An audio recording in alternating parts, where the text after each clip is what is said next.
Então, estamos nós. Tá.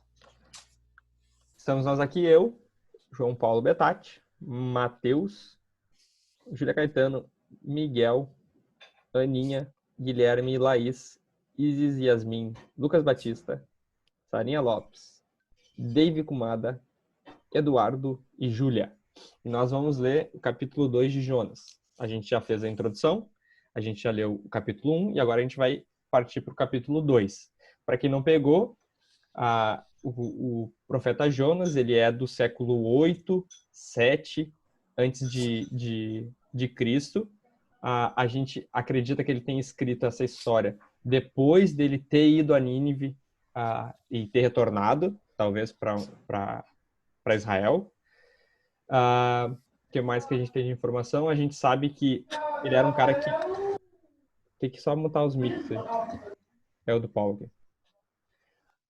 A gente sabe que ele era um homem que realmente conhecia a palavra, conhecia a escritura, mas ele tinha alguns pressupostos na sua mente e a gente vai ver que ele muito se parece conosco, né? Em muitas coisas.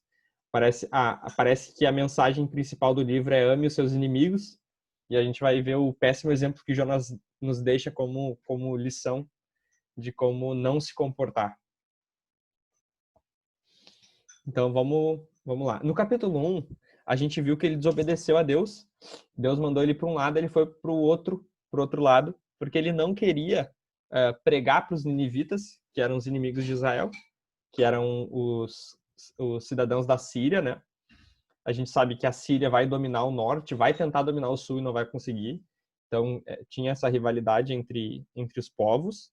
Então, a gente pensa que ou ele não quis porque ele não gostava das pessoas mesmo, ou ele não quis porque ele teve medo de que a sua vida fosse ceifada, né? Fosse tirada. Ele zelou pelo seu próprio ventre, né? E acabou parando no ventre de um peixe. Meio irônico, né? Mas foi isso que aconteceu. Então agora ele está dentro do ventre do peixe. A gente nem discute a questão científica disso, porque está na boca do Senhor Jesus que realmente Jonas existiu e ele realmente passou três dias e 3 noites no ventre do peixe. Para quem quiser conferir depois é Mateus 12:40. Então o Senhor Jesus não tem como estar errado. Ele é o nosso Deus, ele é o nosso Salvador, o Criador de tudo, como diz em Colossenses. Então a gente parte disso para ler o livro de Jonas, tá? Capítulo 2, então. Dentro da barriga do peixe, tá? Então Jonas, reparem que o chamado de Deus para Jonas é que ele fosse a Nínive e pregasse, né? Levante-se. E os marinheiros também falam para ele, né? Levante-se. Agora, finalmente, Jonas vai orar. Finalmente, o profeta vai fazer o que deve fazer, né? Só que a oração dele não está apontada para outras pessoas. A oração dele está apontada para ele próprio. Tipo aquela... Deus, obrigado porque eu não sou como esse pecador imundo. Lembra do que Jesus fala lá dos fariseus? Vai ser tipo essa pegada da oração, tá? Mas lembrem-se que ele está sendo sincero. Ele pode estar errado na perspectiva, mas ele está sendo sincero com Deus porque era assim que ele estava vendo o momento, tá? E é um desafio para nós de ser sinceros com Deus. Por mais que a gente tenha erros e falhas, a gente tem que falar com Deus sendo sincero, tá? Isso é legal. E também o brilho de que Jonas escreveu isso, né? Assumindo suas falhas. Então Jonas no ventre do peixe orou ao Senhor seu Deus e disse, citando Salmos, na minha angústia clamei ao Senhor e ele me respondeu. Do ventre do abismo gritei e tu ouviste a minha voz. Então ele já estava assumindo, né, que ele estava morto. A gente já viu isso nos primeiros capítulos. Ele desobedeceu a Deus. O destino da desobediência, o destino do pecado é a morte. A gente sabe isso desde Gênesis. Então ele já tinha aceitado a morte, mas ele gritou lá do abismo e o Senhor o ouviu. O salvou, né? Aqui está falando da graça de Deus em salvar Jonas. Olha só, lembra que lançaram ventos, lançaram a carga, lançaram Jonas no mar. Agora, pois me lançaste nas profundezas, no coração dos mares, e a corrente das águas me cercou. Todas as tuas ondas e as tuas vagas passaram sobre mim. Ele tinha a percepção, e estava certo, de que Deus o tinha lançado sobre o mar. Lembre que quando os marinheiros tentaram dar um jeito de não lançar Jonas no mar, o mar ficou cada vez pior e, tipo assim, é como se Deus estivesse chacoalhando e, tipo assim, não, só tem um jeito, é tirar o Jonas do barco. Então, o Jonas tinha essa perspectiva de que foi o próprio Deus que o jogou no mar, tá? Ali a palavra ondas e vagas, eu tava olhando o original lá, mas é meio sinônimo, assim, é tipo como se fosse uma onda e uma onda gigante. Uma onda e uma, sei lá, um maremoto, sei lá, alguma coisa desse tipo. Pode avançar? Ah, outra coisa, volta ali. Águas para eles também é questão de morte. A palavra águas também lembra morte para eles, para a cultura hebraica, né?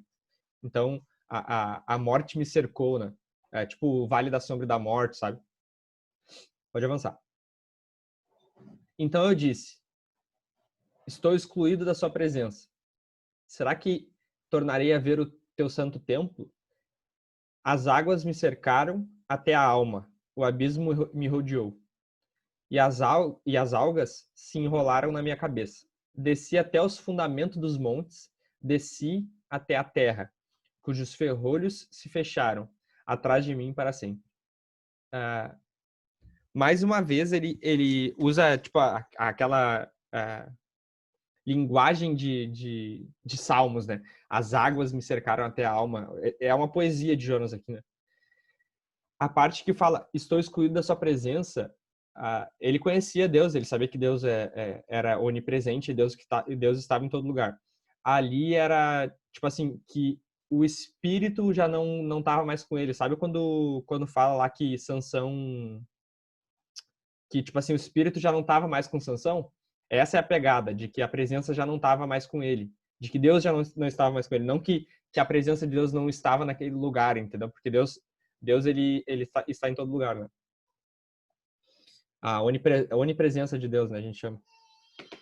Será que eu tornarei a ver o teu santo templo? Aqui também, talvez, santo templo no sentido da presença, né? Porque para eles o templo tinha relação com a presença de Deus. Ou também, será que eu tornarei a fazer parte do teu time? Tipo assim, eu já tô fora do teu time. Será que eu vou voltar a ser do teu time? A morte me cercou até a alma, o abismo me rodeou e as águas me enrolaram na minha cabeça. Desci até os fundamentos dos montes. Então, tu imagina uma montanha e o cara descia até o fundamento do monte, descia até a terra. Aquela palavra terra é sepultura, a morte, o sinônimo, tá? Cujos ferrolhos se fecharam, que é aquelas trancas, eu mandei lá no grupo do WhatsApp, aquelas trancas de ferro, atrás de mim para sempre. Pode avançar? Tu, porém, fizeste a minha vida subir da sepultura. Aqui, a gente tem que pensar assim, ele está falando de Jesus, ele está citando Salmos, porque Salmos fala que Jesus tem umas citações de Salmos lá que fala que Jesus não o seu corpo não apodreceu na sepultura ou não deixastes eu ficar lá e me recolheu, que está falando do Senhor Jesus. Aqui Jonas está usando esse salmo, assim, a salvação, e ele já está apontando para Jesus. Então a gente tem que ter os salmos davídicos na cabeça, o Senhor Jesus sendo crucificado, morto e depois ressuscitando, o próprio Jonas dentro da barriga do peixe, como se fosse uma simbologia da morte de Cristo, que vai ressuscitar, né? A gente sabe que ele vai sair da boca do peixe. E nós, né? A gente tem que ter nós na cabeça como se tivesse a nossa história sendo escrita aqui. Porque nós estávamos mortos nos nossos pecados. E Deus nos ressuscitou. Deus nos vivificou, né? Como Paulo vai deixar isso muito claro. Então a gente tem que ter isso na nossa mente, senão daqui a pouco a gente vai perder o ponto. Ou outra questão, a gente é vivificado da água, né? A gente é nascido da água, lembra que Jesus fala? A gente é nascido da água. Naquele trecho lá não tá falando do batismo, eu acho, mas a gente tem a 1 de Pedro 3 que fala que o batismo nos salva, entre aspas aqui, no sentido de que o arrependimento e a remissão dos nossos pecados nos traz vida, e é simbolizado no batismo. Então tudo isso tem que estar, porque tem água aqui, entendeu? Tem pessoa morrendo e tem pessoa ressuscitando aqui, então a gente tem que ter isso na mente, senão a gente vai perder o ponto. Quando dentro de mim desfalecia minha alma. Mais uma vez, a linguagem poética de Salmos, né? Eu me lembrei do Senhor. Então, lá no ventre do peixe, ele se lembrou do Senhor. Muito alto o choro da Cecília? Mais ou menos? Jéssica. E subiu, ó, olha só. Ele tava lá na profundeza, tipo, pensa no pessoal do Egito. Lembra? A súplica do povo chegou até a mim. Então, Jonas, lá no fundo do mar, lá na barriga do peixe, ele orou e o Senhor se lembrou dele.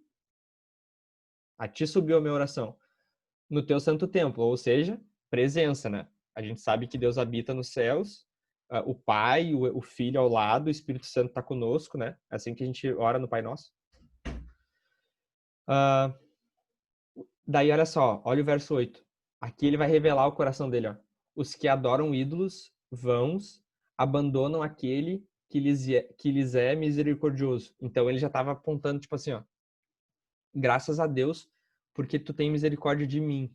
Mas para com aqueles que adoram ídolos,